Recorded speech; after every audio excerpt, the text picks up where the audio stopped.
Europe 1, 9h-5.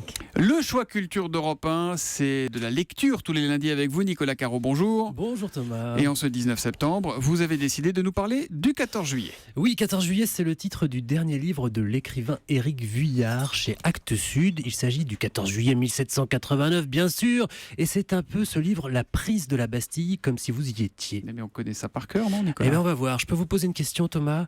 Connaissez-vous Robespierre? Oui, quand même, l'incorruptible. Voilà, et Saint-Just et Marat, Danton, vous connaissez, Oui. bien sûr. Ils sont célèbres, ce sont les grands hommes de la Révolution.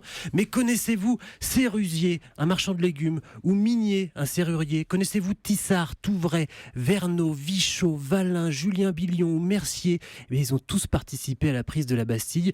Vous ne retiendrez peut-être pas tous leurs noms, mais peu importe, l'objectif du roman, du récit plutôt d'Éric Vuillard, c'est de nous faire prendre conscience que la Révolution a été menée d'abord par des anonymes, des gens qu'on a oubliés, une foule sans nom, écrit-il, sans nom jusqu'à maintenant. Donc. Non, en fait, il rend la prise de la Bastille à ceux qui y ont participé, finalement. Exactement, comme s'il voulait nous les présenter un par un. D'ailleurs, il y a des pages entières de noms dans ce livre, c'est assez amusant. Redonner un visage, des visages à la foule, il zoome parfois, il plonge dans ce fleuve de révoltés pour dresser un portrait rapide de tel ou tel, mais il alterne aussi avec des plans larges pour nous faire vivre, évidemment, cet événement et tous ces épisodes célèbres, les raisons de la colère, comment les Parisiens se sont armés, comment ils se sont décidés à gagner la Bastille pour obtenir de la poudre, l'ouverture du pont-levis, la foule qui se rue dans la forteresse, etc.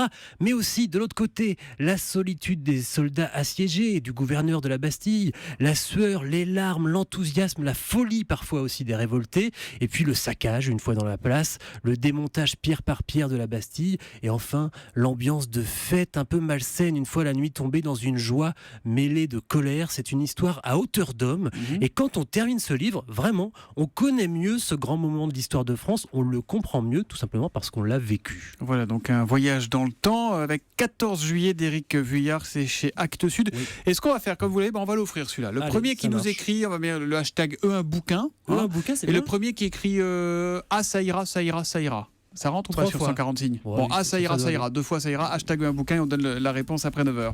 Merci beaucoup Nicolas. À suivre l'essentiel de l'actualité, Céline Kallmann.